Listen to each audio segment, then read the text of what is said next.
incorpora a este diálogo, a esta mesa, a esta transmisión de esta jornada histórica. Querida diosa poblana, ¿cómo te va? Pues bien y no tan bien, hay que decirlo también, aunque parezca poesía redundante o verso sin esfuerzo. Estamos en Puebla, seguimos en Puebla aquí en mi rancho y hay una apatía, hubo una apatía importante por un sector de la población. Hubo desinformación, hubo casillas que no se instalaron a tiempo, casillas que no estaban debidamente identificadas, casillas en donde parecíamos nuevos en un esquema electoral y aunque pensáramos, sí, esta es la primera consulta, no es la primera elección que organizamos.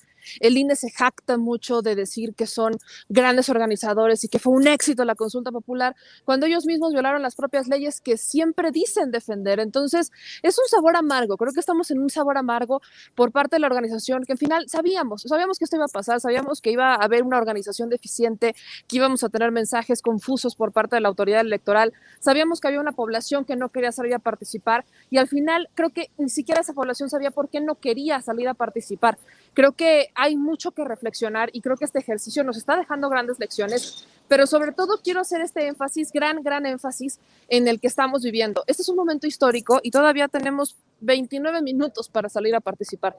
Si nos decimos defensores de la democracia, si nos decimos defensores del voto, ¿qué nos detiene para cumplirlo? Creo que esa es la reflexión más grande que tenemos que hacer y que no nos quedemos con este amargo sabor de la apatía, de la mala organización y de la mala gestión que están realizando quienes se dicen los defensores de la democracia.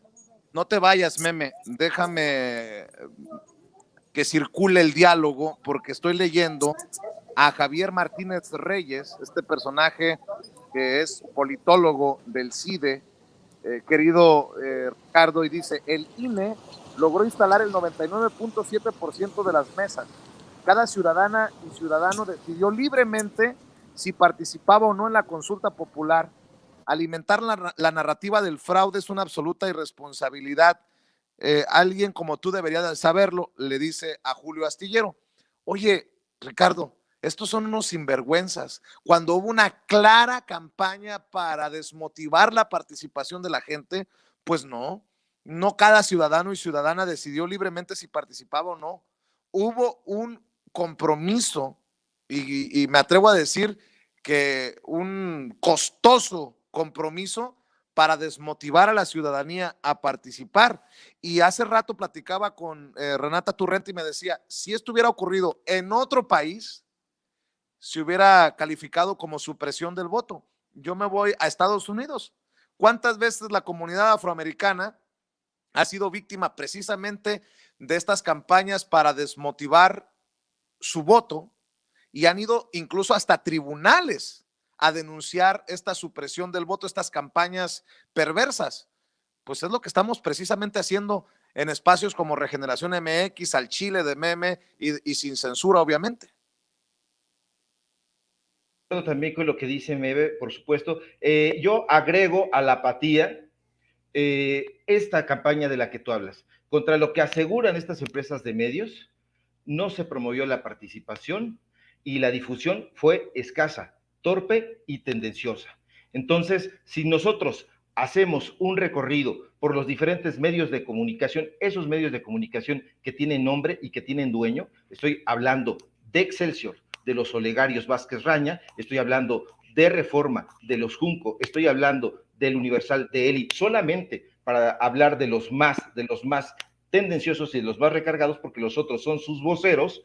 Pues bueno, vamos a encontrar que hubo una desmotivación absoluta del voto. Se estaba calificando de una consulta que no valía la pena. Se estaba diciendo que no servía para nada. Y los personajes también tienen nombre y apellido. Son Sergio Sarmiento, Pascal Beltrán del Río, Ciro Gómez Leiva, el propio Loret, etcétera. Todos estos personajes influyeron para que esa apatía se convirtiera, pues bueno, en algunos pues, lugares donde tú ibas. En mi caso, por ejemplo, históricamente me ha tocado votar aquí a una calle del domicilio que yo tengo, pero resulta que no había nada y ni siquiera había información. Entré al repositorio del INE y no había ahí más que dos lugares donde yo podía votar, y uno de esos lugares era 2 colonias a 2 colonias de donde yo tengo mi domicilio. Entonces, se trató no solamente de desalentarlo en los medios de comunicación, sino también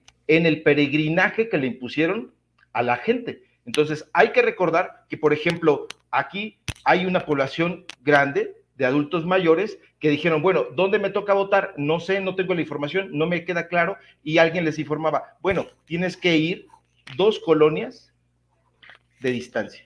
Entonces la gente no iba. ¿Por qué? Pues porque se trataba de desmotivar. Entonces, estoy completamente de acuerdo. Es importante darle seguimiento, porque si por donde le veamos, ha sido salutífero. Es una consulta popular independientemente del número de participantes que se tenga, pues bueno, ya se ha dicho que se formará una comisión para llevar a juicio a estos expresidentes, y eso me parece relevante. No solamente dejarlo en este ejercicio, sino además darle ese seguimiento que merece muchísimo la pena que se lleve a cabo.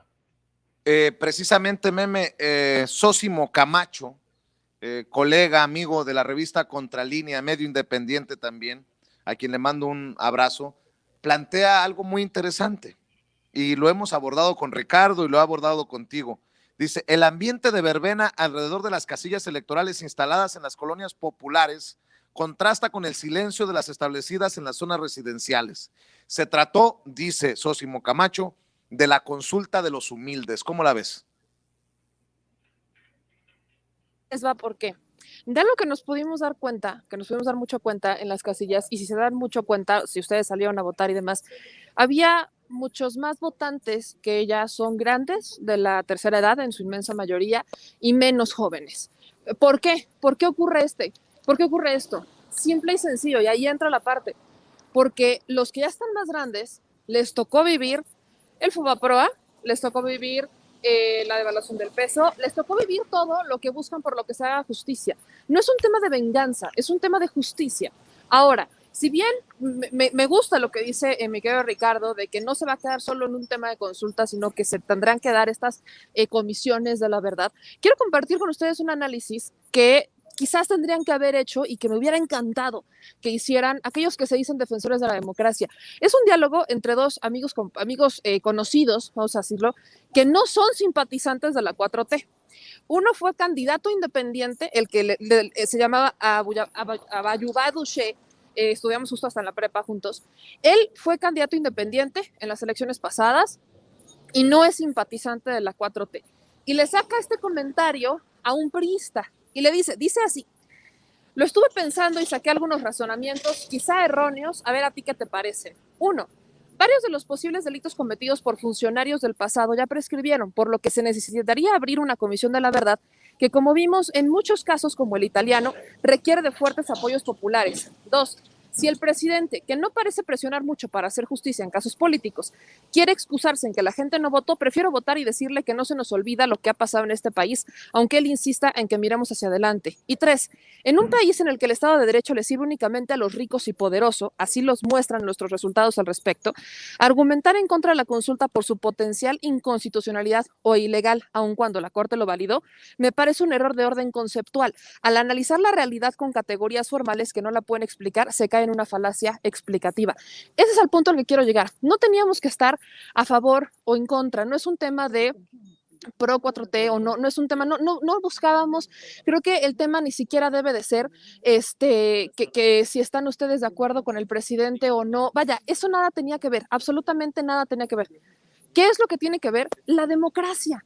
Si nos decimos defensores de la democracia, si nos decimos defensores de la justicia, tendríamos que haber salido a votar por lo que usted quiera salir a votar. Y aquí, ¿qué es lo que vimos? Lamentablemente, lo que vimos es que hubo desinformación y hubo una campaña intensa por decirle a la gente que esta era una consulta que había mandado el presidente, que era una consulta que quería el presidente. Cuando yo he insistido, y creo que hay que insistir en eso, no era que quisiera el presidente. Aunque el presidente no hubiera mandado la solicitud, hoy hubiéramos tenido consulta. Eso era inevitable porque así lo comprobó la voluntad del pueblo. Y otra vez caemos en este error de querer decir que hay un pueblo de primera y un pueblo de segunda. Y eso no es así. Todos somos pueblo, los más ricos son pueblo, nosotros somos pueblo, los que menos tienen son pueblo. Y esto era un tema de defender la democracia.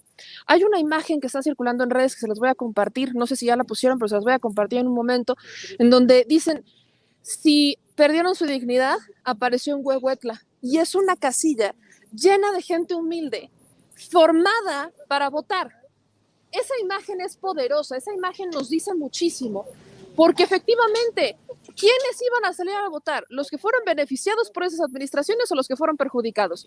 Los que fueron beneficiados de las administraciones, de las decisiones políticas del pasado, son los que les han pedido que no salgan a votar, y son esos mismos los que dicen que son los defensores de la democracia. Vaya, creo que no hay que ser, no es un tema de ciencia, no es un tema de hay que hacer un análisis profundo, está a simple vista lo que está pasando en este México, y que obviamente, pues, también lo menciono, parece que solo salimos a votar cuando alguien nos da una playera, cuando alguien nos da una despensa, cuando alguien nos da promesas vacías. Parece que ahí sí vale la pena votar, pero cuando nos están preguntando qué quieres que haga, entonces, ay no, qué flojera.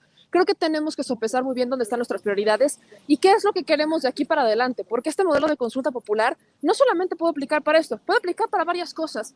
Y no nos estamos poniendo las pilas algunos ciudadanos que la neta le quedaron corta a la democracia.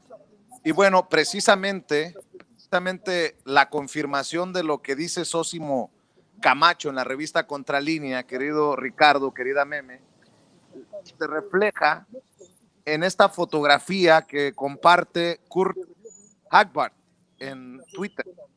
Consulta popular Oaxaca presente. Y se ve a gente indígena haciendo fila para votar.